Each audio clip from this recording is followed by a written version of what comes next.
پورے عالم کفر کو بتانا چاہتا ہوں کہ جب تک پاکستان کی سرزمین پر اسلام کے یہ سرفروش موجود ہیں، تم کچھ بھی کر لو، تمہارا انجام پاکستان کی سرزمین پر بھی وہی ہوگا جو تمہارا انجام افغانستان میں ہوا ہے۔ یہاں ایک قوم بس رہی ہے، یہاں 22 کروڑ مسلمان رہ رہے ہیں۔ 150 سال فرنگی کے خلاف آزادی کی جنگ لڑ کر اپنی قربانیوں کے نتیجے میں آزادی حاصل کی ہے۔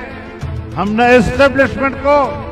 یہ اجازت دے سکتے ہیں کہ وہ پاکستان کے 22 کروڑ عوام کے عقیدے اور ایمان کے ساتھ مذاق کرے، نہیں موجودہ حکمرانوں کی طرح